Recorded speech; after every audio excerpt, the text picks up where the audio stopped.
everybody. My name's Alan Levine. I'm a professor in the Department of Government and the School of Public Affairs at American University. And together with Tom Merrill, I run the Political Theory Institute, the host of this evening's event. I just wanted to mention quickly, we have two more events scheduled in the spring. On March 24th, we have Lucas Morell of Washington and Lee University on Catching Up with Ralph Ellison, The Blackness of Blackness. And on April 18th, we have Shalini Satkunanandan of the University of California, Davis on the topic, When is Dialogue Damaging? Nietzsche on the Conditions of Creating New Moralities. But tonight, we are very fortunate to have with us Rick Avramenko. Rick is a professor of political science at the University of Wisconsin-Madison, where he's also the director of the Center for the Study of Liberal Democracy and editor-in-chief of the Political Science Reviewer. He's the author of Courage, The Politics of Life and Limb, and co-editor of Friendship and Politics, Essays in Political Thought, as well as Dostoevsky's Political Philosophy and Aristocratic Souls in Democratic Times. He's recently published articles in a whole slew of journals, the Review of Politics, the American Journal of Political Science, Perspectives on Political Science, Perspectives on Politics, Polis, the Political Science Reviewer, and Political Theory. And Rick, before we get started today, I'm really pleased to have you here. Before we actually start talking about Tocqueville, I'm just curious about how you got into Tocqueville. I note that you've published a ton on Tocqueville in the past. You're working on him now. You're working on a book manuscript on the title of our talk today. And how did you get into Tocqueville? Well, let me first thank you for having me here. I really appreciate the invite, and anytime anyone wants to talk to me about stuff I'm thinking about, I am really grateful. So we'll see if you're grateful later. As a background, I emigrated to the US for graduate school. I came to Georgetown to work on Nietzsche with Mark Warren at Georgetown, and I'm just a Canadian guy, and we don't read Tocqueville in Canada. We've hardly even heard of Tocqueville in Canada. And I ended up working with Josh Mitchell, who in my second or third year of graduate school, he had to abandon his summer course, which is on Tocqueville, and said, can you teach my course on Tocqueville? And I said, no, I don't read Tocqueville. Can I do something on politics and literature? He said, no, you have to read Tocqueville. And so I taught a summer class with 6 students in it. And I had really not read Tocqueville before I taught the class. And so I was about 6 pages ahead of the students, and we did a slow walk through democracy in America. And I discovered something that all Canadians should discover, and that is Tocqueville. Tocqueville, I've always thought that that doing political theory, one should know a couple of comprehensive thinkers who have written on a broad array of topics, social, political, theological, who have something to say in a kind of unified way. And I didn't know Tocqueville was that man. And so I discovered very quickly that Tocqueville was doing things and talking about things that were precisely what I was thinking about. I was doing it weirdly through Nietzsche and Heidegger and Vogelin, and he was doing it through a much more poetic mode. And so I discovered him in graduate school, and I started writing on him for my dissertation, chapters in my dissertation, and I have never looked back. And so I guess I have to either thank or blame Josh Mitchell for the addiction. Okay, yeah, I find that I teach Tocqueville probably more than any other author, not by setting out to say, oh, I want to teach Tocqueville, but I've got a subject and I can't do it without Tocqueville. Right. That's what I mean by a comprehensive thinker. So, I mean, I've got a lot of projects going on right now on Tocqueville. The oldest one that's sitting on the shelf that I haven't been able to complete is a comparison of Tocqueville and Bruce Lee, 2 people from aristocracies who came to America and then wrote about it, because Bruce Lee was an author. we're writing on ambition right now. We've got a paper that's like a first draft is done on ambition. What is the fate of the unambitious in democracies? And Tocqueville has an answer to that. Tocqueville on religion, Tocqueville on armies, Tocqueville on courage. You can sort of find it there. And this project that I'm working on right now, it's not really on Tocqueville, but it's completely on Tocqueville. I can explain what. Okay, we'll come to that. Yeah, okay. I want to ask you a few other questions first before we get to that project.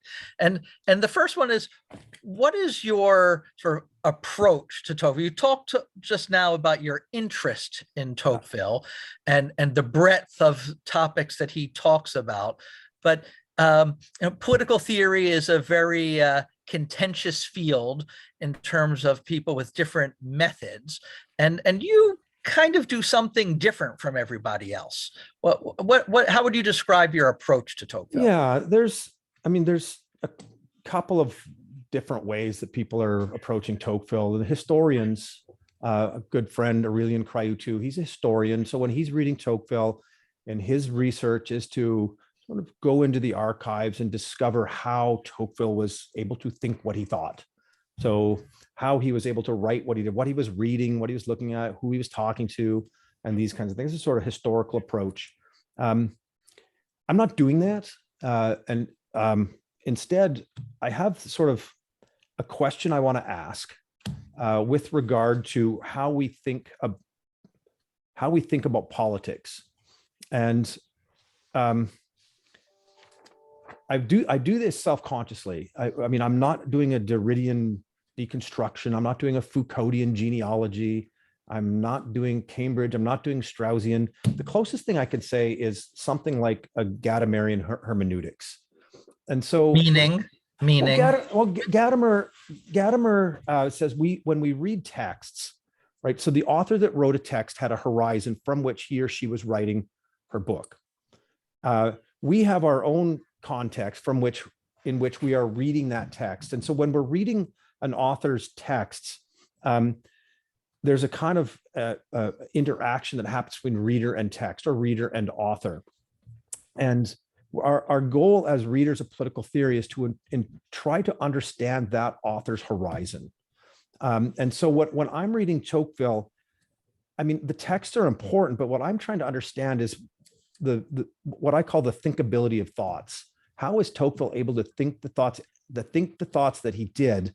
And so when I'm doing this, I kind of say, like, I have questions I want to ask about Tocqueville, and that Tocqueville didn't know he was doing. So he's sort of expressing things about his world and his worldview, and he's doing it in sort of an unself-aware kind of way. We'll probably talk about it later. So when I'm writing on stuff on Tocqueville's understanding of time, Tocqueville doesn't write on time. He just sort of makes these really astute observations that reveal his certain ways of thinking about these things. And so I kind of regard Tocqueville as kind of like a patient who's lying on a sofa, and I get to sort of examine his mind to see how it sort of fits with our understanding of the world. And there's two understandings of the world. One, his is the aristocratic view of the world, and ours is the democratic view of the world. And so when he makes some observations about things pertaining to time, for example, they can be very jarring for us. How in the world does he think these things? And so sometimes I say I do inverse eidetic phenomenology, but that doesn't actually solve anything for me. I'm trying to understand Tocqueville's mind as an aristocratic thinker. And I'm doing this by examining Tocqueville, the person, as Tocqueville, in a sort of unself-aware way, put himself into his texts. So yes, I'm concerned with what he writes in his text, but I'm really trying to understand what kind of person could write these texts. What is the sort of psychological, phenomenological basis of someone who could write these texts? Okay, and a lot of your work deals with psychology, and I want to really pursue that, but starting with two terms that you just mentioned, which are key for Tocqueville: democracy and aristocracy. And the title of our conversation today is the title of the book that you're working on, which is The Crush of Democracy, Tocqueville and the Egalitarian Mind. Yeah, Yeah, I have a habit of writing my titles before I write the work. I sometimes come up with titles. I mentioned in our earlier talk that I had this, I want to write on Tocqueville in Canada. I want to call it Curling Alone, because I think the title would be very funny. I actually wrote the piece, and it turns out that what I thought I was going to be able to say about Canada wasn't actually true. There's high levels of associational life in Canada during when Tocqueville did visit there. So I can't write, I'll have to write yet another one on Curling Alone. I kind of came up with this title when I was reading Democracy in America. And you know the passage. It's the one when he's talking about the tyranny of the majority. And I'll just read the passage to you. He says, the majority of the United States has immense actual power and a power of opinion, which is almost as great. When once its mind is made up on any question, there are, so to say, no obstacles which can retard, much less halt its progress and give it time to hear the wails of those it crushes as it passes. So normally when we think about democracy, we think, well, this is a good thing. And Tocqueville just is not, he has a much more complicated view of democracy. And there's this transition from the aristocratic world and the aristocratic mind to the democratic mind and the democratic world. For Tocqueville, it's necessarily destructive. And not all destruction is bad. But there are some things that are destroyed in this transition from the aristocratic world to the democratic world that I think Tocqueville kind of laments. Sure, yeah. So let's start with the basics. What does Tocqueville mean by democracy? Because he doesn't use it in exactly the way that we use it today. So what does he mean by democracy? And after we unpack that, we can talk about the ways in which it crushes us. Yeah, okay. So how I'm trying to use Tocqueville, and I'm trying to use him. I'm maybe not perfect in my interpretation, but I'm trying to use him. Democracy is a way of thinking, and it's predicated on what he calls the dogma of equality. So a dogma is a prevailing opinion, and it's often a dogma. These are things that are unchallenged, and so the prevailing dogma in democracy is equality. And so he, and maybe like 25 times in Democracy in America, uses the expression, the dogma of the sovereignty of the people. Elsewhere, he just straight up says the dogma of equality. And so what this means is that it is the very structure of the democratic mind does not allow for or cannot truck the idea that somebody is by birth entitled to rule over others. So democracy is the sovereignty of the people. So we're born equally. Nobody by birth is better than somebody else. By contrast, aristocracy does this. This is in terms of class.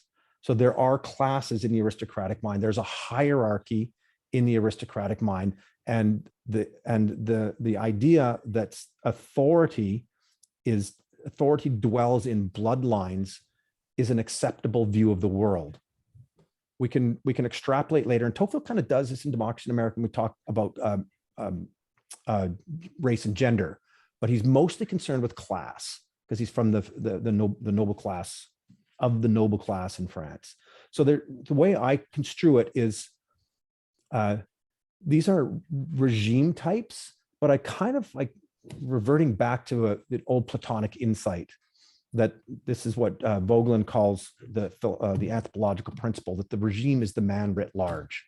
The polis is the man writ large. And so to understand a particular regime type, you have to go and look at the constituent parts of that regime, and that is the people. So as Plato does in the Republic, what is the structure of the psyche, which is just the Greek word for the mind or the soul. So that's why I use the language of aristocratic souls and democratic souls. It's a democratic mind and aristocratic mind. So that's what I'm trying to do with Tocqueville. How does the dogma of equality relate to what Tocqueville calls the equality of conditions and majority rule, both of which he also associates with democracy? In my view, they're almost synonymous. So the equality of conditions, dogma of equality, the dogma of equality. So Tocqueville does this. He says, look, if you want to understand why people do things, you have to understand law, mores, and religion, right? So if I want to make people do something, I could pass a law and get some police and force them to do it. We can also do it through mores, through the general habits, the general cultural habits that we have. My example of that is wearing a seatbelt, right?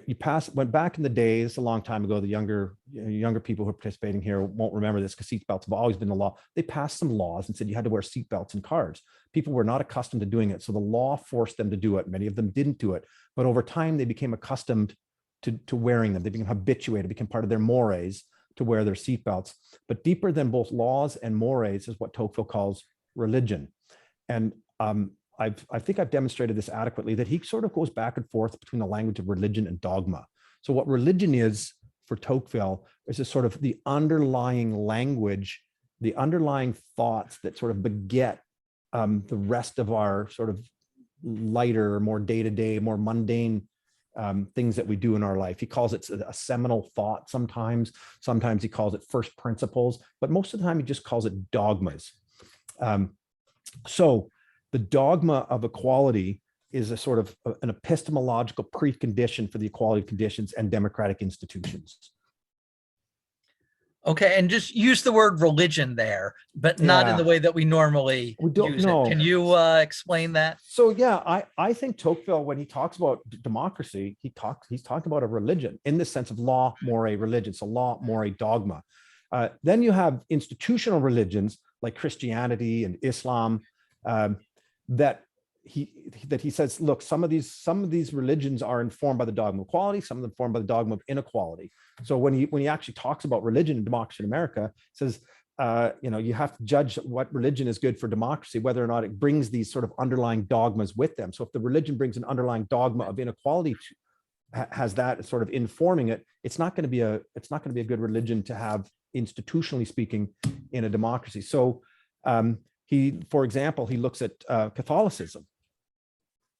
Catholicism, first of all, he credits Catholicism for begetting the dogma of equality in the first place. Early in the democracy of America, says nothing in the last 700 years hasn't contributed to it. And he points to when the Catholic Church started allowing commoners into the priesthood. This was like a great moment of a transition and sort of changed the way people think about authority. Suddenly you didn't have to be of the nobility to participate in this structure of authority. But Catholicism, he says, is the perfect religion for democracy, except for their prince. So other than the Pope, right? Other than having a Pope with mystical authority associated with it, it would work perfectly fine. He does in these same passages say it's a more vexed problem with Islam because Islam has inequality written right into the scripture. I'm not sure he's right about that, and it remains to be seen. So religion for me is more like mores in Tocqueville's understanding. But under deeper than religion are dogmas. Okay, so for today, Rick, I don't know if you experience this when you teach Tocqueville to students for the first time, right? But so Tocqueville's all about democracy, which is about equality, this fundamental dogma of equality. And students often today, we don't hear about equality in our society. Today, everything's about inequality, the 1%, the gross inequality. Is Tocqueville still relevant? Yeah, because how are we an equal society? Well, we're 99% equal. I think, I pray that we have that we no longer think in terms of racial hierarchies. I mean, there might be some residual pockets of this aristocratic thinking. Those, if Tocqueville's right, they're doomed. It's the juggernaut of equality is rolling forward as if by divine providence. There's nothing we can do to stop it. But I know when you say we're sort of obsessing with inequalities, that is because it is precisely as Tocqueville says it is. We have an almost obsession with equality, and any time we espy pockets of inequality, it really rankles. He says in some places, and this is part of his criticism of what he saw and what he sees in the modern world, it's in America, but it's also in France. He says we sometimes have kind of like a perverted obsession with equality. Equality is a good thing for Tocqueville. It's a deeply good thing. But equality is always for Tocqueville in tension with liberty. He says this early on in Democracy in America. And they're in tension because we can have perfect equality with absolutely no liberty. And the prime example that he gives of that is in the very first book that he wrote, called On the Penitentiary System in America and Its Applications in France. And I wrote a piece on that with a former graduate student called Democratic Dystopia. And when he describes the new penitentiary system, as you know, the first 2 weeks he was in America, he was at Sing Sing, and he went to Auburn Prison and Eastern State Prison in Philadelphia. He saw perfect equality amongst the prisoners. There was no such thing as a political prisoner. They were all treated exactly the same with zero liberties. And he says, because equality and liberty is in tension with one another, that might be the outcome when we have a kind of weird obsession with equality. I would rather be, he says, democratic souls oftentimes would rather be equal with no liberty than to be unequal with liberty. And his first concern is liberty. So when he's looking at America, he's trying to find ways that Americans, where the equality of conditions progressed the farthest, but they've been able to maintain their liberties. How? What are they doing? What lessons can France learn from them? Yeah, and in order to understand that, we have to understand the way liberty is threatened from within a democratic regime, right? I mean, not with Putin's tanks rolling over the borders, but from within a democracy. That's right. There are threats to liberty. Yeah, the first and main one being, as you just referred to, our possibly excessive attachment to equality itself. So how does our love of equality, the principle of our regime, how does that undermine liberty? Yeah, he says we have a debased taste for equality in some places, but there can be a manly and legitimate taste for equality as well, same passages. That's what I'm trying to understand. That is exactly the question that I'm exploring in this book I'm writing on Tocqueville, because it's a structure of it's the way the human mind is structured. I wager, I posit, that is the story I'm trying to tell in the book. To arrive at a proper balance of liberty and equality, the mind itself has to be structured in such a way that this becomes even a plausible tenet, that we can have these two simultaneously. And there's a lot of things that we don't do right. I think that Tocqueville sees, but there's a lot of things that Americans do right in order to educate the mind, educate the citizens and the way they think about these things, so that they can kind of live with this tension between equality and liberty. And can you just elaborate the tension a little bit more? Why does equality threaten liberty? Right? Because our students, my students, they always think equality and liberty necessarily go together, right? They do. Because they do go together at this moment in time. Well, right? one hopes. I do run a center on campus at the University of Wisconsin called the Center for the Study of Liberal Democracy. I didn't name the campus, or sorry, I didn't name the center. It was given to me by Don Downs. If I were to name the center, it'd be something like the Center for the Study of what's hopefully a liberal democracy. So for Tocqueville, democracy is practically synonymous with equality.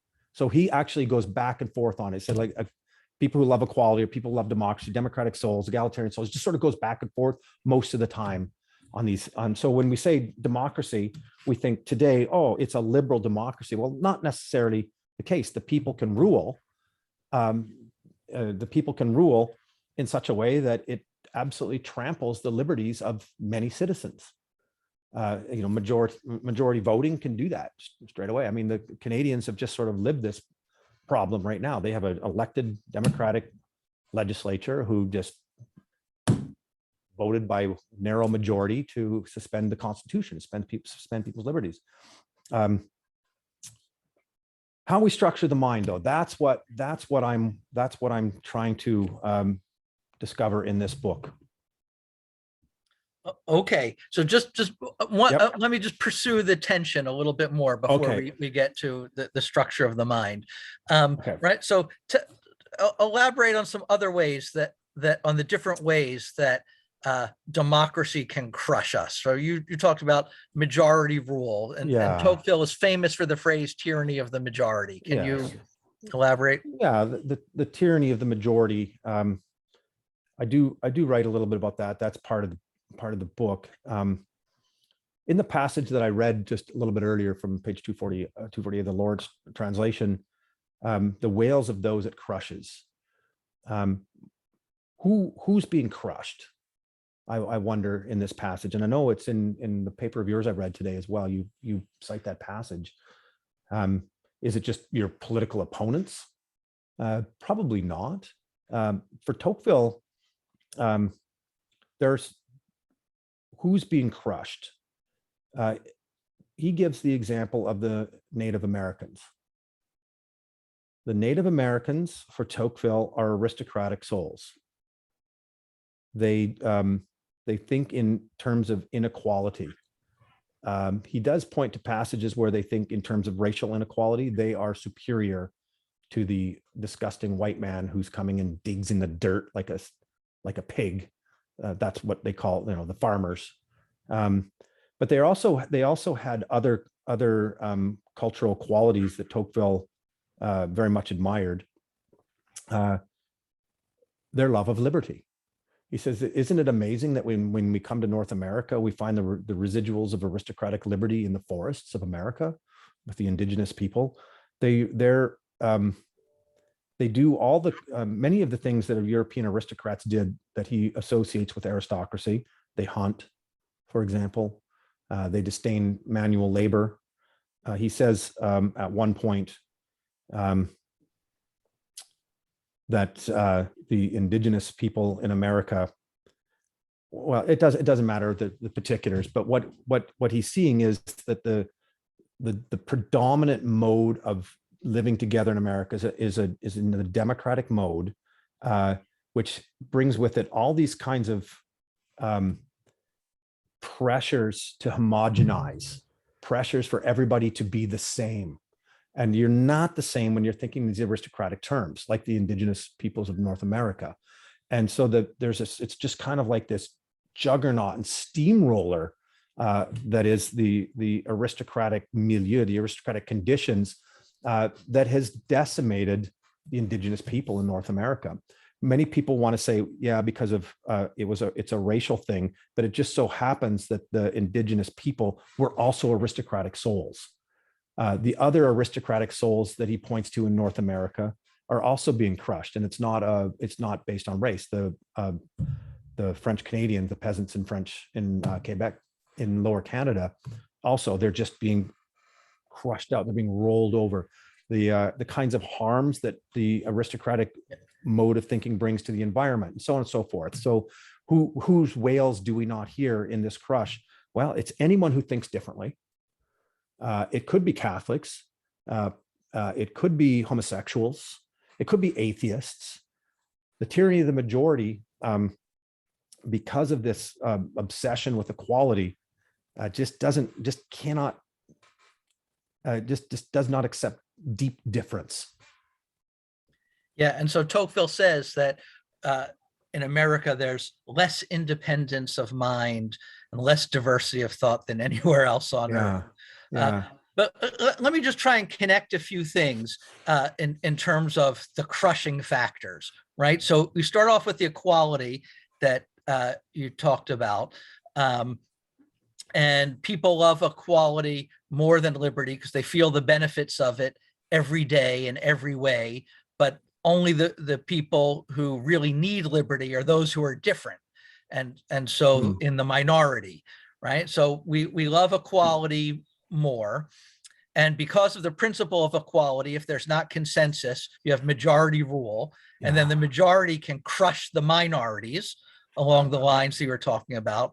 And when the majority is so strong, individuals who can look at any other individual and say, hey, I'm the equal to that individual, but in the face of the majority, they feel weak and impotent.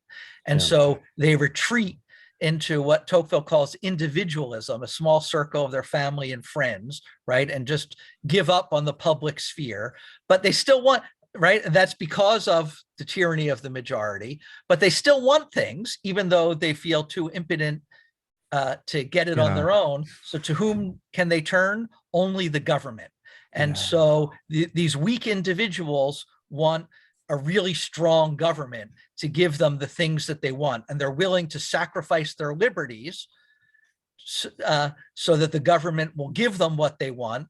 And they're happy about it now, but at some point in time, once they've lost the habit of being self-reliant, the government can force them to do whatever it wants, right? And so coming out of equality are all of these different threats to liberty. There are, and I think sometimes for Tocqueville, it runs even deeper. And the word doesn't appear very often in his work, but I've thought about it a lot. And it's kind of, when you say you have a debased taste and it's sort of these, pathological attachments to equality, he sometimes suggests that the deep problem is the problem of envy. So in egalitarian times, when your place is not given, your place in society is not given by birth, right? Then we look around and we have the possibility of rising, we have the possibility of falling. But since we're all equal, we look at the other guy and say, why does he have that and not me? And there's this envy. And there's a really neat passage where he says, he doesn't say democratic souls, but democratic souls have, no, he actually says this: human beings have an incredible capacity to suffer, so long as they do it equally. Right. So, and this is just, it's just profound. So, liberty is something that we enjoy. And if we lose our liberties, so long as we lose them equally, for the democratic soul, that's just okay. It's because of this profound problem of envy. Part now also because of the because our place isn't given, our social economic place isn't given by birth. We have then all these open opportunities to rise in society, and we do that. Tocqueville says pretty much the only way that happens in democratic countries is through the acquisition of stuff. Right. So one of the big problems of the democratic mind is a kind of pathological love of material goods. And so materialism itself becomes sort of like that underlying part of the epistemology.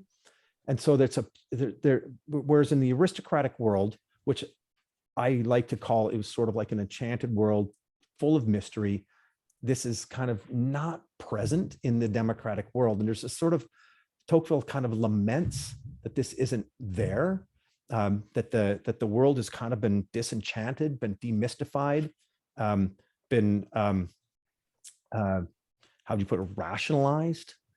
So the sort of the imposition of these rational categories that are used because they're the most efficient way to get more stuff. Examples of that famous passage when he says, Americans will move out into the frontier, they'll build a house, they'll plant an orchard, and just after they got the roof on the house and the orchard starts bearing fruit, they'll sell it and they'll move farther west and start over again. Why? Because they might be able to make more money in the next place, right? So there's no sort of the rootedness. There's no rootedness. There's no mystical, mysterious connection with place, right? And so when there's no connection with place, right, this is what people today are calling the laptop society. You just go wherever you want and you make your money. You just move around, and places where there isn't roots, when you haven't been there for a while, you don't make connections. The levels of civic engagement are much lower. Voting levels are way down. Associational life is way down. And so there's this just underlying desire to be better than the other guy, coupled with the fact that you can be, right? If you do the right things, you can rise above someone else. Creates this constant mode of competition and envy amongst the citizens, which is really unsettling. And so like when Tocqueville sees this, he's sort of lamenting that sort of more stable past where we could develop these deeper connections with place and with person. Yeah, and so this gets at the subtitle of the talk today and of your book project, right? Tocqueville on the egalitarian mind. Right. And you cite 5 kind of existential areas where the democratic mind differs from the aristocratic mind, right? And these are the things about us as democratic peoples, right, that we probably don't realize because we just take it for granted and that there is no other way. And that Tocqueville here helps us understand who we are and the way we think, and sheds light on the pluses and minuses of how we think, right? And so those 5 areas, right, are place that you're just talking about, time, language, body, and liberty, right? Those are your 5 things. Let me just ask you this: how did you come up with those 5? Why not 4? Why not 6? Yeah, that's a great question. And so let me answer that by sort of putting this into I'm a social scientist. Unfortunately, when we go to grad school to study political theory, they also train us to be social scientists. So sometimes I can't but think as a social scientist. So I'm asking you a quantitative question. No, I have a rigorous methodology. So I'm not a quantoid. I try not to mistake rigor for precision. So the democratic mind. So this is just like one type of political consciousness. And so when I want to say, like, how does one think democratically, or how is a particular political consciousness formed? I would answer and say, well, it depends, right? So it's dependent. It's a dependent variable. Political consciousness is a political. So egality, democratic thinking depends on what, right? And so a lot of people would say, well, it depends on your religion, right? So religion determines political consciousness. I think that's underspecifying the model. So I do read a lot of the continental political thoughts. I actually don't do psychology. I'm doing phenomenology, reading, a lot of Vogelin and Heidegger and these folks. But it seems to me that political consciousness depends on how we understand time. So our political institutions and how we associate people politically and socially is going to differ if we think about time differently. It also depends on space. So how we understand place, soil, placiality, if you want to get into the continental stuff. And these two are sort of inseparable. Like, so the space-time continuum, if you like Star Trek, which I do, but that's not where I got this. This isn't a Star Trek project. I think Einstein had something to say. So, there's other people that thought about this space and time, right? So there's the time-space continuum. So 5, I came up with 5. Sometimes I thought maybe there was 4 or 6. And so we have how we understand liberty. That chapter is not written in this book, and I'm still considering it. And it might turn into how we understand transcendence. But what I think is going to happen in that chapter is I'm going to show that Tocqueville actually thinks about liberty in terms very similar to how he thinks about transcendence. And I think I'm going to be able to do that. So I'm not quite sure how that chapter is going to shake up. But the chapters on time, for example. So we've got 5. We have a dependent variable and 5 independent variables. It could be 6 because liberty and transcendence could be separate categories themselves. But so so if there's these 5 things that you sort of put together and it yields a political consciousness, if you tweak one of them, it's going to change the outcome. Let me give you an example. I think so. Tocqueville on time, for example. So for Tocqueville, time is linear. He's a Christian. Christians think about time in a linear fashion. It's in the beginning. This is in Genesis. In the beginning, God created heaven and earth, and so on. But he also created time.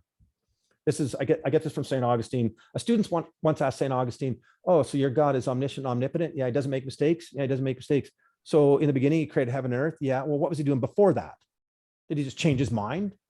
And Augustine's answer is, your question's out of order, because before he created heaven and earth, by the very utterance of "let there be light," in the utterance of "let there be light," time itself is created. You can't ask the question, what was he doing before he created time? It's out of order. So, but that's the basic Christian understanding. So time is linear. It starts in the beginning, and then there's an end time. It runs in a line from Genesis to the eschaton. The Greeks thought in cyclical time. Plato, for example, at the beginning of the Laws, says history is going to repeat itself about every 100,000 years. There'll be a big flood, and it'll just be a few people left on top of a mountain, and it'll come back down, it'll develop again. Nietzsche picked up on this later, called it eternal recurrence of the same, and said we need to get rid of this linear time from Christianity and start thinking about time in cycles again.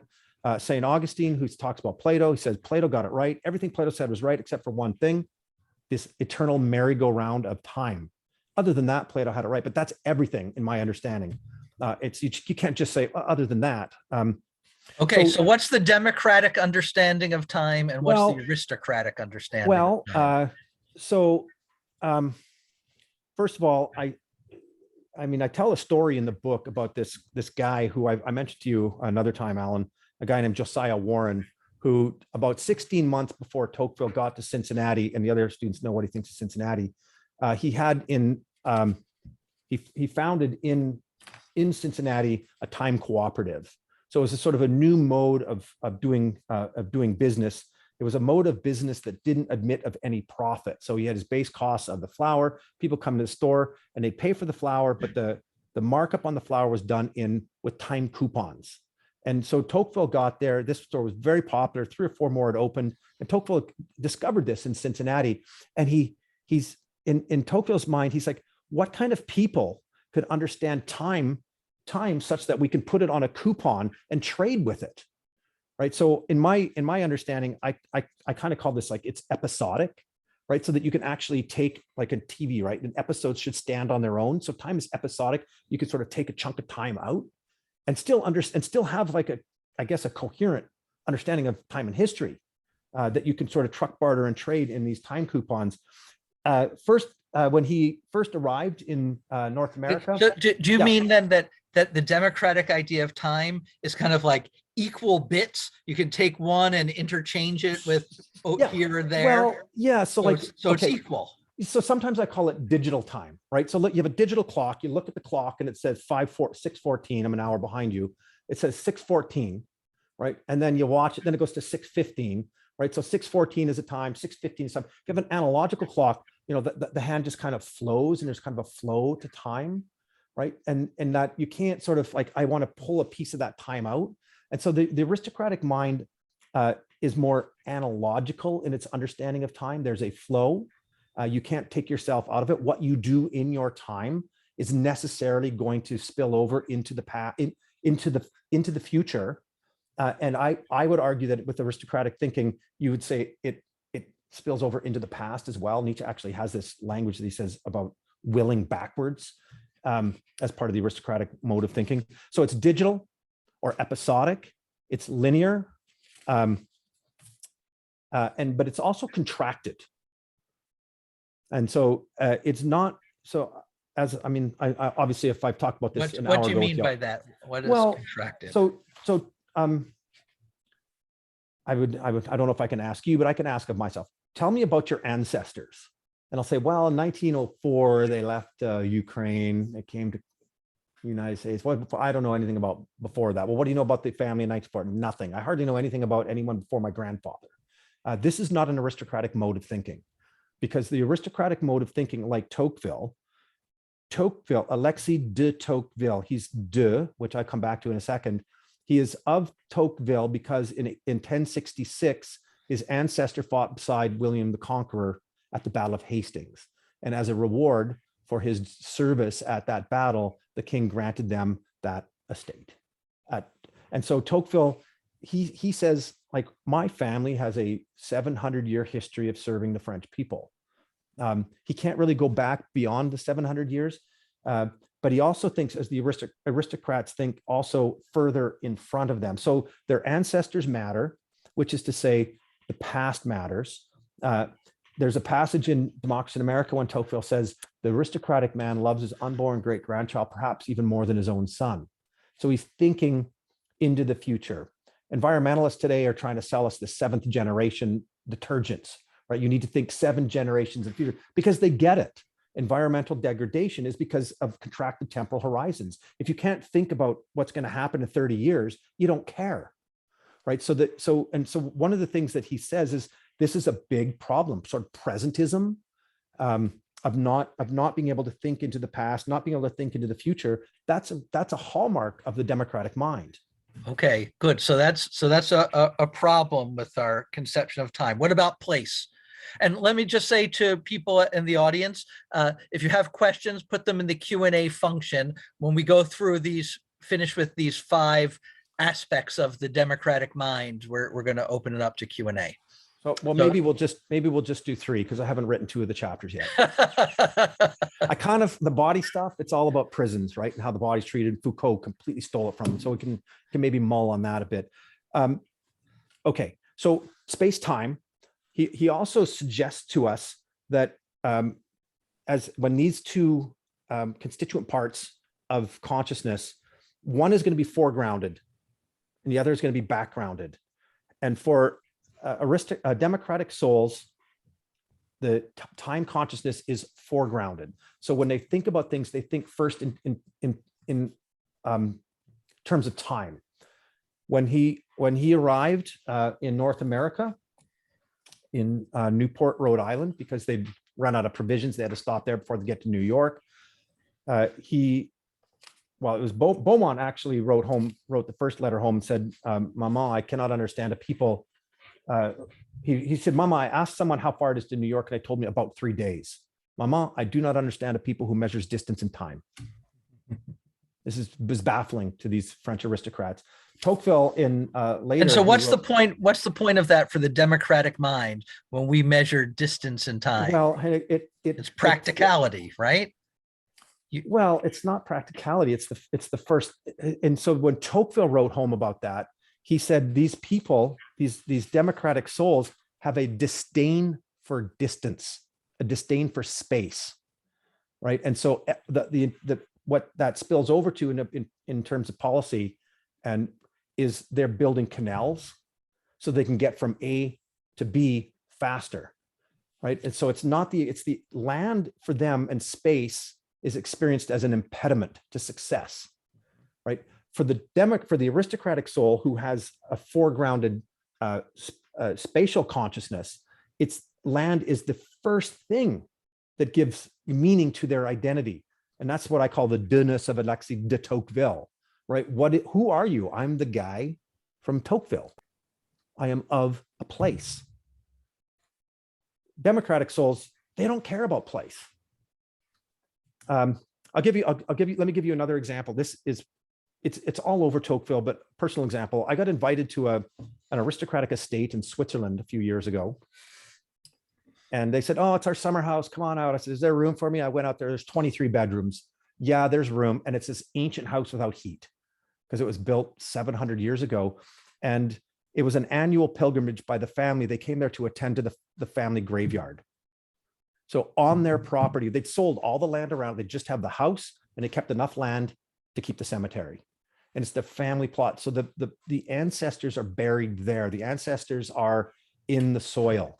One of the passages he says when he's saying that Native Americans, why don't you sell your land? Like it is not conceivable for us to sell the land in such a way because the bones of our ancestors are interred here. And so the aristocratic mind, I am arguing, thinks first, it has foreground. It's not only because you can't leave one of these constituent factors out of consciousness. It's just that land plays such a more front and present kind of role in this mode of thinking and the relationship to land. But for Democrats, it's foregrounded, digital, episodic, linear time. Okay, good. So the last one that you're ready to talk about is language. Yeah, so that paper published in Political Theory. He's greatly concerned about how language is used in democracies and aristocracies. And I'll give you an example that would give Tocqueville pause. So I was driving down the highway the other day and there was a big tanker of probably gas, could have been propane or something. And it said right across the back, "Caution, inflammable." And I thought, inflammable, I don't know what that means. This is either flammable or inflammable. I thought, should I hit him or not? Because I don't know if it's going to explode. And for Tocqueville, so one of the hallmarks of the democratic use of language is imprecision. And he says straight up, I would rather the language have all kinds of Chinese and Hindu words all over it than that we lose precision in the language. Americans, he says, just the Democrats, Americans, in this case, they just make words up, just make them up, funambulists for like tightrope walkers or something like that. So they make up language to try to gussy up dirty jobs. But they also have in their language a propensity for the Democrats, a propensity for abstractions. And that's the sort of the inflammable, the example of something being inflammable. And abstractions for him spill over into our politics and into the way that we associate with other human beings. And so there's a habit of mind in the democratic soul that's bound up with language that allows us to abstract particular things, especially other human beings. So rather than, and the classic example of this, so when he writes The Old Regime of the French Revolution, I mean, he's doing sort of aristocratic history. What's aristocratic history? It's when you say this person, Louis XIV, did X and that caused this to happen. The democratic mode of abstractions is to talk about like historical forces, the engine of history, and so sort of take away the particular, take away the individual that would be causing these things to happen. Because that is part and parcel of, if not caused by, this sort of loosey-goosey use of language that we have in that Democrats are wont to do. I hope that's helpful. Huh? Yeah, as someone who reads papers regularly, I can attest to loosey-goosey language. All right. Yes. And he gives I wish I had it on hand. So he gives this really funny example. The forces of democracy tend to cause things to happen vaguely. Like just, it says nothing, right? But it's because it's all full of abstractions and generalizations. Okay, good. Let's turn to some questions now. Sure. We've got a question from David Fott, a professor at UNLV, and he asks, it's difficult enough to understand Tocqueville as he understood himself. How can you claim to understand his horizon better than he understood it himself? Well, that's the wager I'm making, and that is exactly what I'm saying. I'm trying to explain Tocqueville as he didn't understand himself, like as he's sort of unself-aware. I mean, that's my method. That's what I'm trying to do. I could be wrong. But as I always like when I do political theory, I always say it's political theory for today. So if I'm wrong, I don't actually care. Because I'm trying to bring, Aurelian, right? Aurelian is like, one time I sent him a paper. I think it was that language paper I sent him, and he wrote back and said, I read your paper. I learned nothing about Tocqueville. And I said, well, that's not really what I'm doing here. And he sort of come around. I said, I'm starting to see what you're doing, and I kind of like it. So, I don't think it's out of bounds to look at what a thinker says and to try to because I don't think it's ever possible for me to fully understand Tocqueville, but we can only do it by contrasting our mode of thinking with his mode of thinking. And his mode of thinking, whenever he makes these claims, like last time I said, like, I don't understand why these people would elect judges. This baffles my mind. And Americans were like, well, of course we should elect judges. But the way that you are reading Tocqueville, mm-hmm. you're not, I just want to distinguish two things, right? Okay. So you're not bringing in other ideas and using them to poke holes in Tocqueville, right? So there's a whole series of modern readers who read old books to show power dynamics, sexism, racism, internal contradictions that they claim that they weren't aware of. Yeah. That's not what you're doing, right? No. You're using you're looking at Tocqueville, and you're seeing, you find statements and ideas and expressions that Tocqueville himself doesn't really unpack.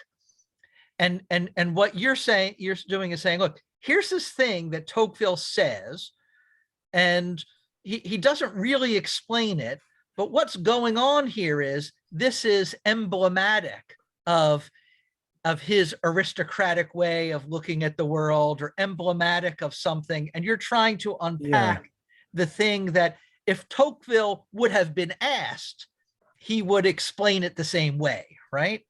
Yeah, or like when Tocqueville says something that is jarring, I'm suggesting, well, look, it's because he doesn't have time, and he doesn't have disdain for space and distance, right? Or his first orientation to his own identity is with a place, right? Like that's just baffling to the democratic mind. Like Alan de Washington, like just and yeah, you know, I own this town, baby. Or von Levine, right? Like it's like, is there a town named Levine? Like we just don't do that, right? And so I think, you know, and so you can also take, when he does talk about these things, so you know, when he says, oh, Americans have disdain for space, you can look around, and when he writes about like the Kabyles in North Africa, right? So his abiding interest, because Tocqueville's, like I've said over and over, he's an aristocratic soul. He's kind of not, because he's in early 1900s, like the aristocracy got kind of guillotined. So his abiding interest, and that's why in the paper on fugitive aristocracy, I'm saying he's trying to find unsullied aristocracy so that he can understand the sort of vestigial aristocratic modes of thinking that he has. Later he does it, and he almost says it explicitly. I went looking for unsullied aristocracy in the archives. So when he's writing the Ancien Regime, the old regime and the revolution, he's like, well, maybe I can get it from the book. So that's why he's looking at the cahiers, right? The notebooks of administrators from pre-revolutionary France, because he's trying to understand in really kind of pedestrian, in the average everyday things that we do, observations and how we function, this, what is a really radically different understanding of the world. Whether that's a worthwhile project, I think it is, and I think it is for him too. Yeah, and so you're actually doing something Tocquevillian, right? Tocqueville does to others, you're trying to do to him. Yeah, and so like he's not. I mean, he does it later in the Ancien Regime, but so he is trying to say, like, how is it that these people can think this way, right? Then off he goes to Green Bay to go hunting with the natives, not because he's a big hunter, he kind of was a big hunter, but because he wanted to go out and just do daily mundane things with people who saw the world in a sort of pre-revolutionary or pre-democratic mode of thinking. So he's trying to do it spatially, he's trying to do it through history. I think he's trying to do it through introspection as well. Because he does, so this is the thing, like when he does the Fortnight in the Wilderness and the Journey to Lake Oneida, these are kind of like they're travel logs, but they're sort of like efforts of him to sort of travel back in his own historical mind to find those things that informed his mode of thinking. Okay, so David, if that's not a good enough answer for you, ask again. All right, I have a question now from an AU undergrad, JP Villasmil. From your work, I have learned to see Tocqueville's conception of aristocracy more as an inclination than a class-based group, or perhaps there are degrees of aristocratic behavior among upper classes and so on, depending on the economy we're talking about. So my question is, if we were to believe that the common man portrays the aristocratic inclination better than the elites, ought we to replace that elite? Can we use illiberal mechanisms in defense of a liberal order? Should we fear this? There's a lot there. I'm not sure I fully get the question. I'm not sure that we would see aristocratic inclinations in the common man. That's part of the question. Aristocratic thought, so aristocratic modes of being, like I mentioned earlier, for Tocqueville, there can be aristocratic laws, there can be aristocratic mores, and there could be aristocratic dogmas or fundamental ways of thinking. If your question says, if we see these aristocratic modes, either law, mores, religion in the common man, I don't think we do. not in a sort of broad kind of way. But what I heard from the question that I think is kind of telling is, I think there's a connection with, I want to say a conflation, but that might be derisive to say, a conflation with aristocratic thinking and illiberalism. And for Tocqueville, that is not the case. Tocqueville's first love is liberty. And in his understanding, in the feudal world, there was liberty, but no equality. And for us, that's jarring. Like, how is that so? You had serfdom, there was no liberty. For Tocqueville, a big part of liberty is free thought, right? So when he talks about the tyranny of the majority and the tyrannizing over freedom of thought, this just for him wasn't part of the feudal world. There was liberty. So I'll give you another example. Democracy in America, he talks about the breaking of a criminal. It's a famous passage that Foucault stole. And it comes up in the prison stuff. So when there was a criminal in the ancient world, or right around revolutionary time, I think is when this letter was written, an aristocratic woman writes a letter like, oh yeah, they drew and quartered a guy in the village today, they ripped him apart, blah, blah, blah. Oh, by the way, the weather's great. She just sort of didn't even think about, that this was a human being being broken. But Tocqueville says, look, in the ancien regime, when people were being punished, they punished the body. Right. In the democratic world, they go straight for your soul. And Tocqueville and Foucault, this is where Foucault picks this up.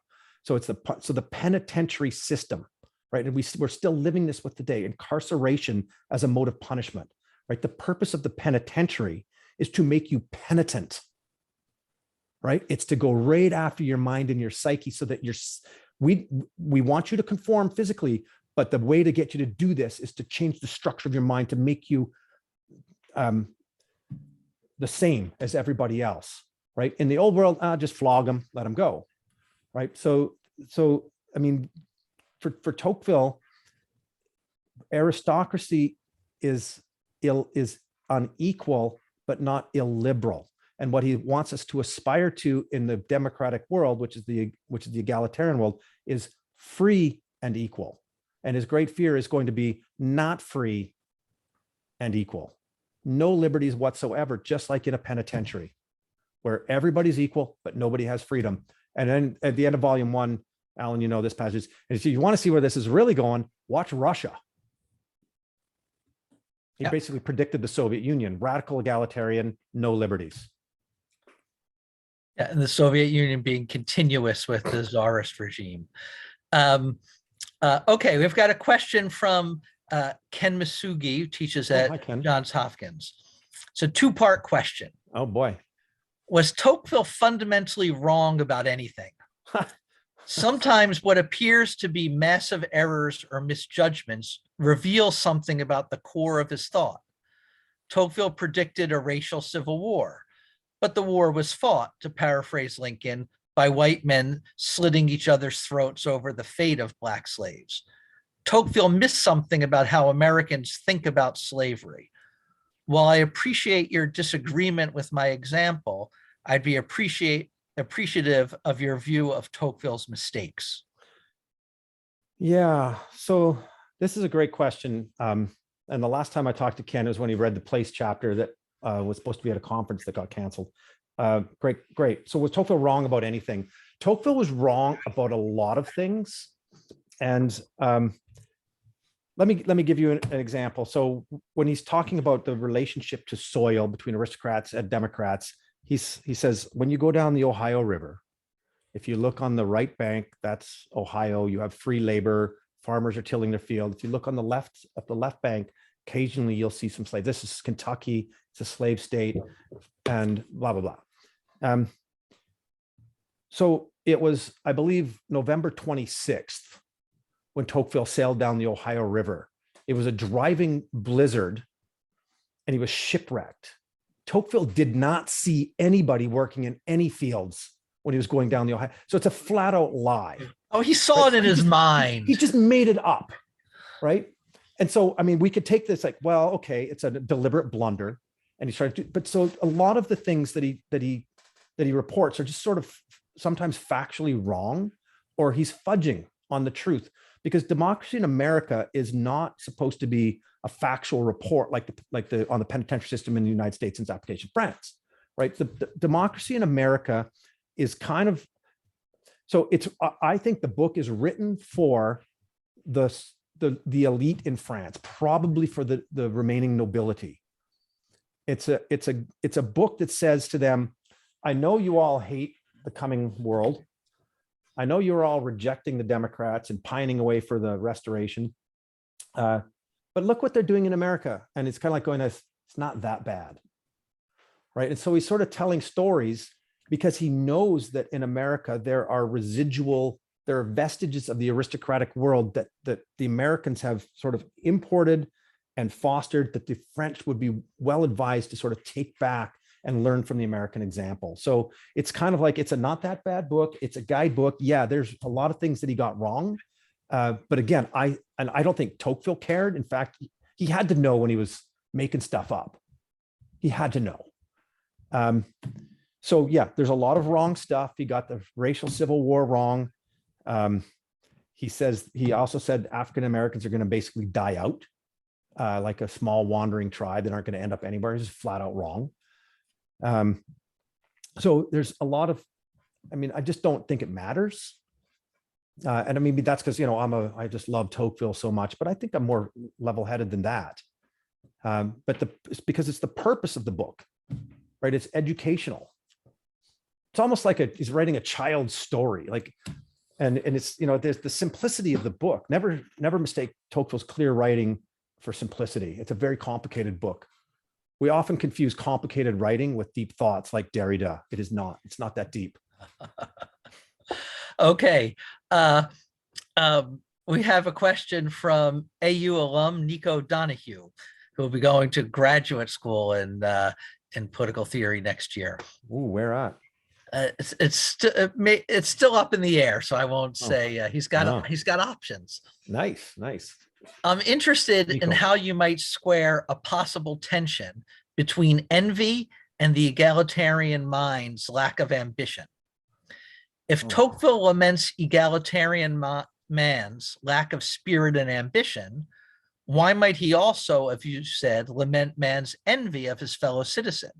It seems at first glance that envy would drive one's ambition and in that way counteract egalitarian man's lack of ambition.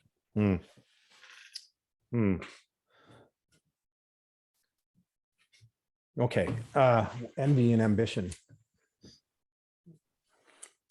So for Tocqueville, envy is a vice, probably a sin. And it pushes people to do things they ought not to do. For Tocqueville, ambition, it's also a vice, but I don't think he's as clear on it as a vice. The problem, as I see it, with ambition, in the old world, in the aristocratic world, there were ambitious men. There were probably ambitious women. And the regime could kind of absorb that. The problem in a democratic times is you have to be ambitious, right? There's this relentless pressure. I'm glad I'm talking to some undergrads. There's relentless pressure to get into college. If you don't get into college, you're going to sink in the socioeconomic hierarchy that is America. You must be ambitious. And so I mean, is it envy the drive? Because I think there's a sort of like proper ambition for Tocqueville, and then there's sort of inordinate ambition. I don't know that, I mean, I know the question says, are these in tension? But they might just be separate categories. I know they're related. So ambition driven by envy is probably not a great thing, but ambition driven by inordinate desires might be okay. But for Tocqueville, the problem is you must be ambitious. It's like what Lawler calls the restless mind. Like you should just never relax and be where you are. And that's not just for you. Like if you don't do X, your kids are screwed. right? You got to get that 529 account going, Alan. You got to, if you don't, like, we got to get him into, you got to put headphones with Bach on mom's tummy or else he's going to fall behind, right? Like, so it's generational, the problem of, and so the paper that we're writing on ambition right now is, what's the place of people without ambition in democracies? I'm sorry, say the question again. What's the fate of people without ambition in democracies? And so it's to be wards of the state. Well, maybe, or to be deplorables living in small towns where it doesn't cost very much to live. And then everyone will look down their noses at you and you're out. And then if you have any ambitions for your kids, maybe if you get scholarships, but you can't afford to send them to college. So I don't think I have an adequate answer, because the question is a little bit difficult for me to say that they're intention. They're sort of this two sides of the same coin. Okay, let me let's go on. This is a question from Vincent Hanrahan.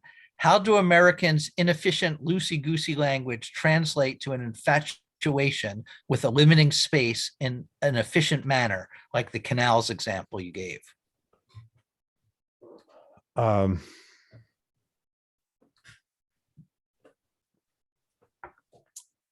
Yeah, I've never put those two together. So loosey-goosey language, so using generalizations and using abstractions, it's all part and parcel of the modern frame of mind for Tocqueville, that we can sort of,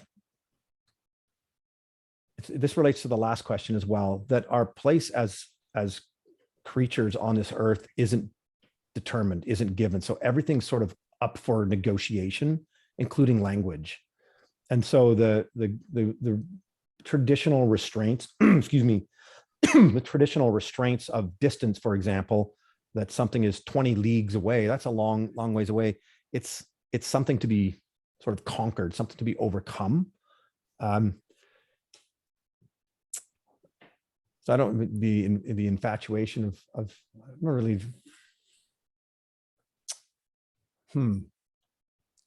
tough question, because I don't think of it in these terms.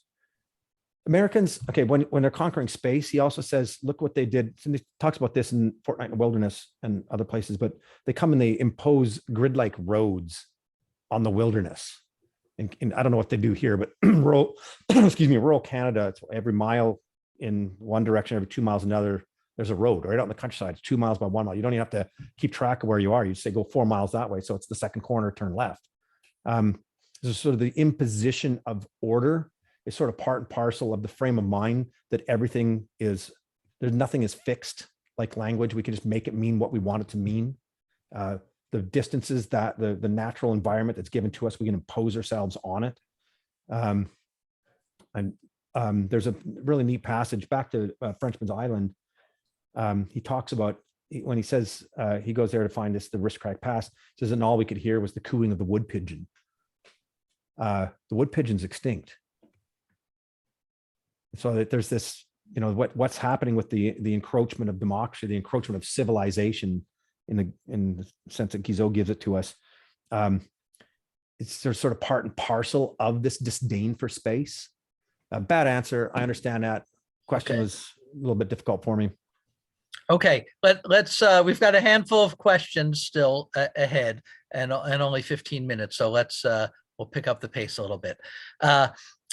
Chris Rapson asks, what do you think about Tocqueville's statement that estate law made equality take its last step?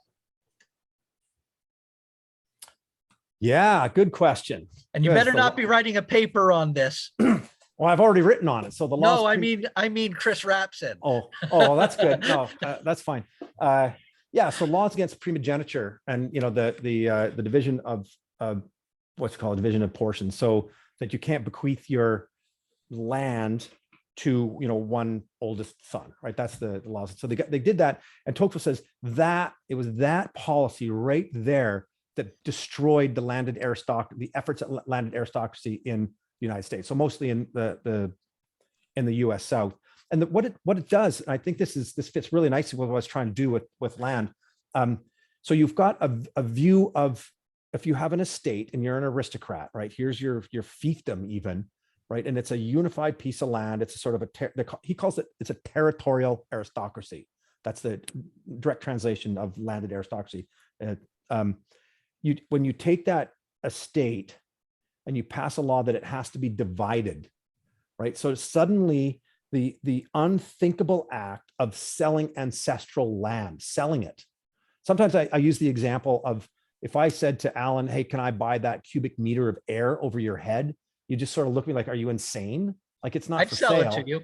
Well, I know, probably. I mean, if you could package it, but the very idea of saying, I own that, not just the air, I want to own that hovering piece of property, which is kind of like buying a condo, actually. It's like some air that's hovering in the sky. Like, so the very idea that you would sell property is sort of bound up with the indivisibility of property, because insofar as property as an estate that's bound up with an aristocratic family is not to be divided. As soon as you start dividing it, it's over. Right. So then you have so aristocracy is bound up with family, and more broadly speaking, tribe, because it's not just European aristocracy. We look at aristocracies around the world right now. Tribalism is part of aristocracy.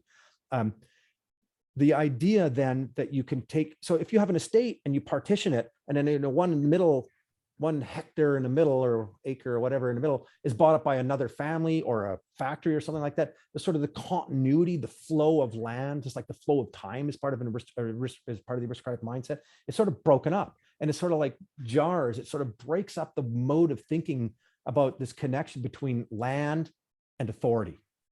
And so that's I think what's really interesting about your question is that the laws against primogeniture sort of disrupt the last vestiges of authority being tied to both place and family, which is the opposite of the dogma of the sovereignty of the people. Great question. Okay, we've got 4 more questions. Okay, I'll go quick. I'll try to go quickly. Here's one from an AU undergraduate, a Lincoln scholar, Sebastian Mahal. Why does Tocqueville say that Americans are far more attached to equality than liberty?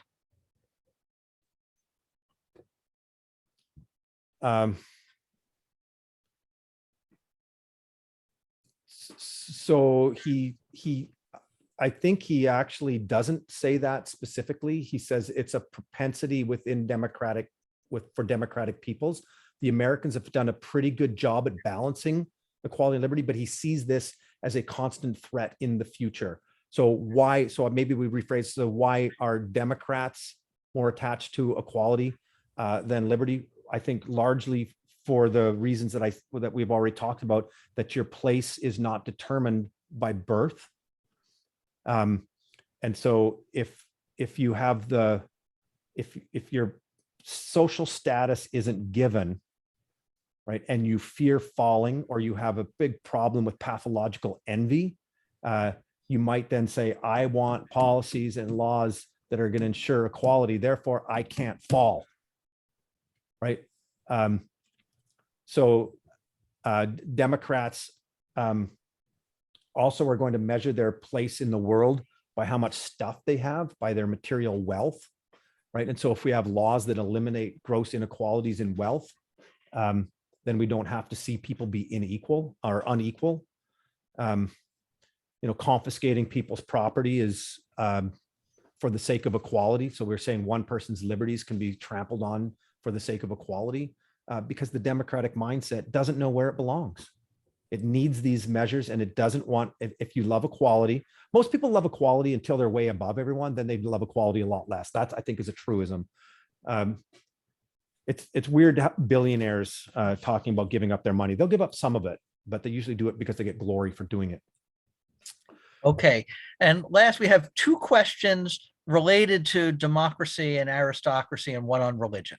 So I'm going to do the democracy and aristocracy ones first. This was from Alan Drimmer. He's the president of Cleary University in Michigan. Tocqueville often contrasts democratic and aristocratic regimes. But as you point out, people living in a democratic regime may not find it easy to grasp what it means to live in an aristocratic society. In your teaching of Tocqueville, do you find that students have a difficult time understanding aristocracy? And how do you help them understand this alternative to our regime?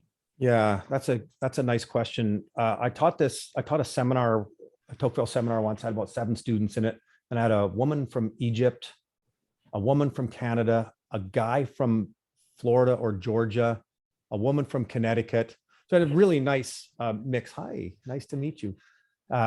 This is Solly. Hey, how you doing? So I mean, we've already seen this problem. So when the previous question said, aristocracies are illiberal, and that I think is the fundamental misunderstanding of what aristocracies are. There's a really nice book by Alan Levine called Aristocratic Liberalism, rather than Democratic Liberalism. And so that's like I mean, if I could do anything, I could show students that, look, liberty first is important, but second can be achieved through other means than so yeah, I'm trying to disaggregate this conflation of equality and liberty, because this is, I think, that the biggest mistake that my students make. Yeah, if you're equal, you're free. And Tocqueville's like, no, that is not the case. Think Soviet Russia, prisons. Equality does not mean freedom. So, I mean, I really do try to, like, not, because, there's a whole bunch of problems with aristocracy. One that Tocqueville saw, slavery is a huge problem. And which makes, if that's the hallmark of aristocracy, then why would I want to teach students that aristocracy is an alternative? But also what I try to do is say, look, there is in these old aristocratic regimes certain tools that we might draw on, certain kinds of modes of thinking and institutions we might draw on that can help us preserve liberty today. And that was Tocqueville's task. Okay. Thank you. We have a question from Martin Sitta, friend of PTI. You distinguish sharply between the aristocratic and the democratic mind and give the impression that one can only be of one or the other.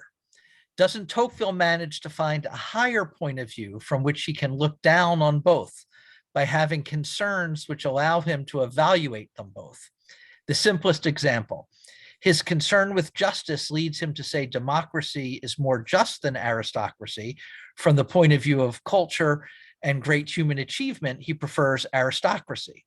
But this looks as though it means that he does not take as final the point of view of the mind of either aristocracy or democracy. Yeah, good question. If I could come up with a slogan, what Tocqueville wants is aristocratic democracy, which is a contradiction. Because, as I've tried to say earlier in this talk, I do think that there is a sharp distinction between aristocracy and democracy. It's not just particular policies, but it is not possible for a democratic soul to think in these terms of inequality. It's the hallmark of the democratic mind. It's pretty easy for us to understand this in terms of class. Nobody is born of a class that's by birth and by nature meant to rule over another. That's easy. We're still working hard on this category for race and gender. But it's coming that way. No, I mean, I've challenged my students in the past, like, there's a sharp distinction between aristocratic and democratic minds. How many people in this class think that men are by birth meant to rule over women? Not very many hands go up, right? That means you're a democratic thinker with regard to gender as well. And certainly no one's hand goes up and says one race by birth, by nature, is meant to rule over another race.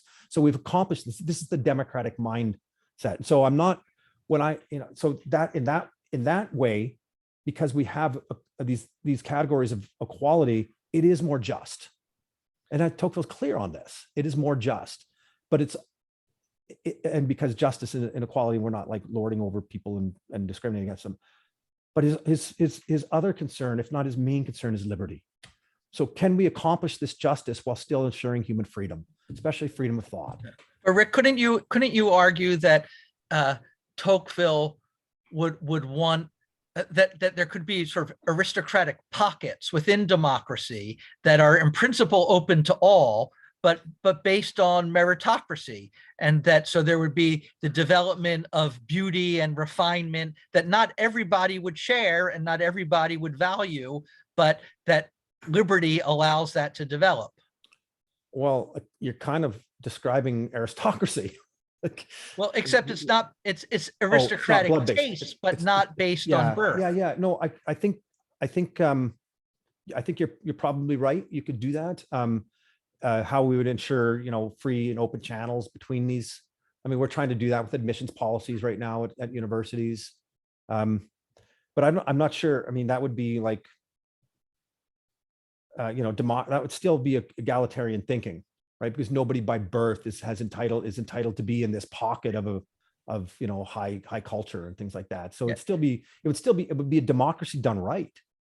Yeah. So, okay, democracy done right, because it has the principle of some idea of rank coming from aristocracy. Right. Yeah. And I mean, so based on merit, I'm sitting here looking right at this book called The Tyranny of Merit, which I just got like a week ago and haven't had a chance to read it yet. Curious to see what he's gonna say. But yeah, so merit based, right? But then, I mean, Tocqueville, if I'm just trying to channel Tocqueville, Tocqueville's like, well, then it's going to cause the problem of envy is going to come up again. Yeah, Right? but if envy comes up anyway, well, better that it be envy for, more beautiful things and more refined things. And if it's more beautiful and refined things, a lot of people won't envy them because they don't have that taste. well, that might be optimistic. Okay.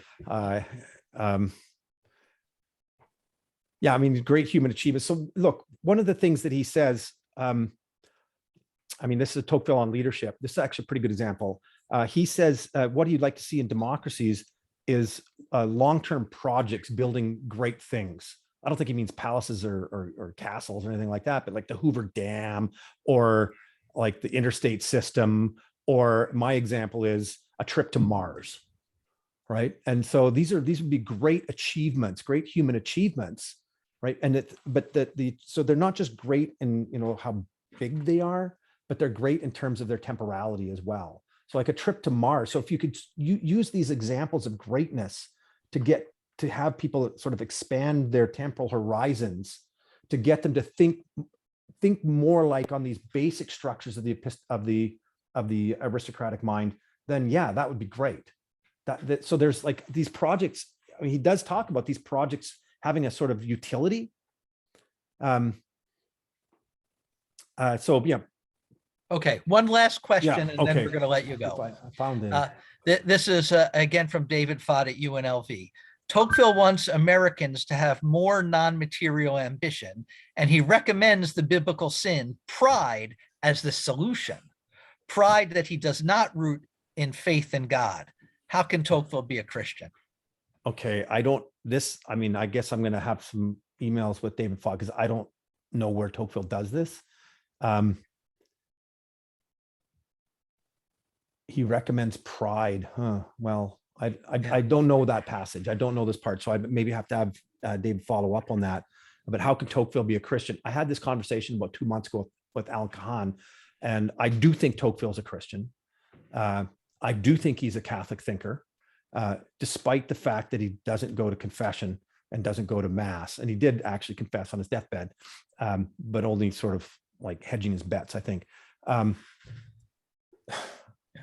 I don't know I do think he is still a Christian thinker. But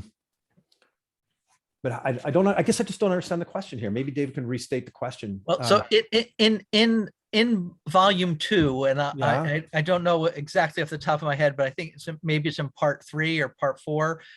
Tocqueville does suggest pride as the corrective to various democratic vices.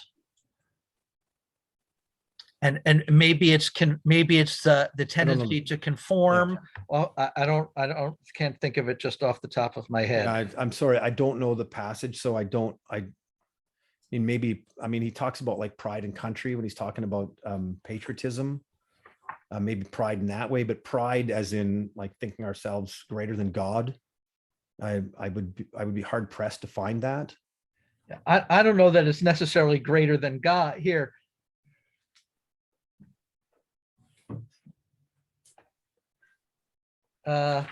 It's in part 3, chapter 13 is at least one place where he talks about it. It's 578 of the Mansfield translation. The particular pride of individuals will always seek to escape the common level and wish to form an inequality somewhere from which it profits, right? And so it's in the context of a series of ways in which democracy leads to leveling and various problems. And Tocqueville does talk about pride there.